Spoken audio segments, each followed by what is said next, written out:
Jules, like I said, I'm kind of giving Barcelona a pass for this because I do think the absence is a lot heavier than people realize, and you wanted to make a point that in terms of creativity, as much as we both love Kessie and that when it's Kessie and Sergio Roberto in midfield, you're going to be predictable. Yeah, and I think they were, especially in that second half. And when Camavinga defends so well on Rafinha, who is your main creative point in the team, because Xavi does a lot of really good things, but he fluidified the games and he links up everything. But you rely on Rafinha to be the productive one and the creative one, and I guess Alejandro Balde on the other side a little bit. But Camavinga had an amazing game at left back against Rafinha again, and Camavinga is just keeps surprising me game after game. But then, from a Barca point of view, you're predictable, and then on the bench, you bring on Ansu Fati, but we talked about it enough.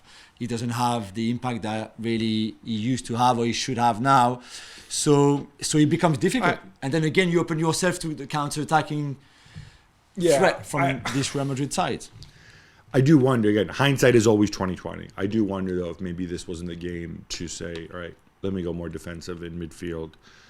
Let me put, Gavi in the 3 in midfield, with the 2 guys more holding, and then I get Ansu on the pitch. Yeah. From the start. And I say, I agree. I also to send a message to, Bori or whatever his dad's name is. Okay, this is your chance. Make or break. I suspect he thought Real Madrid are going to play on the counter and whatever. And to be fair, in the first half, he was kind of vindicated. They had the better chances. But after that, and I think what this speaks to as well with Barcelona is that for all the players that they've signed and everything, and there's a certain fundamental, I think, instability to this team. Partly through the injuries, partly through the fact that De Jong obviously wasn't there, but he went into the season with the whole Manchester United, let's sell De Jong. Why won't De Jong leave so we can make money and blah, blah, blah. And then all of a sudden, he has, especially the last couple of months, before his injury, the kind of season he had, all this stuff, playing Marcos Alonso at center back. I mean, let's just think about, when we talk about Barcelona's situation financially, right? And where they are, and we take these things for normal, right? But Alex Valdez is suddenly a fundamental player on this team. Yeah. And he's a guy who, I think 12 months ago, very few people knew what he was. He wasn't even, as I understand it, he's not even somebody who was super highly rated out of the cantera, right? To the point that that's one of the reasons why they signed Marcos Alonso to begin with, right? You have Marcos Alonso at 33 years of age or however old he is, who is a left back, who's a left back not known for his defending. Yeah, more of a wing back even. A wing back, yeah. And you're in a situation where he's basically your second center back option, right? Because you don't have a right back because you screwed up the Bellerin thing, right? So because you have to want to play Kunde or Araujo there, Christensen's out, so you got to play him. Also because, what happened to Eric? He came on. To my shock, he came on. I almost turned the TV off because I didn't want to see him. Well, you wouldn't have liked it on Monday because on Monday I thought he played really well at the weekend. Yeah, but against Elche, I would play well in that team. So, but doesn't it make more sense for him to play in central midfield? If you have to, because I would rather him not playing at all. But but if I ask you, what is the best thing that this man does? Yeah, I guess he passes the ball. Yeah, exactly. Right, and if it's an open field tackle, put your body in, right? Yeah, but not under pressure.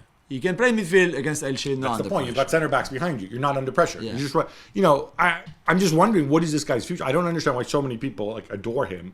When I think you have these sort of consistent issues with him, and then these are all things that he has to deal with. That Xavi has had to deal with, and that Xavi has worked through.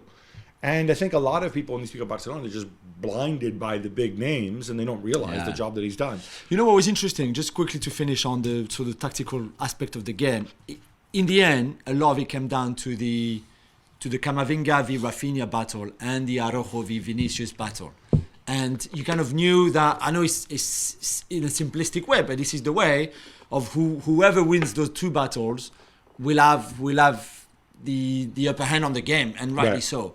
And again, for Camavinga to be so good defensively on Rafinha for most of the game, And on the other side, to see Araujo struggling more against Vini than in the last 3 games put together, I thought was very interesting. And Vinicius had a great game. I mean, the double touch for the last goal and for the assist for the Benzema hat-trick was just a wonderful piece of creativity and genius from him.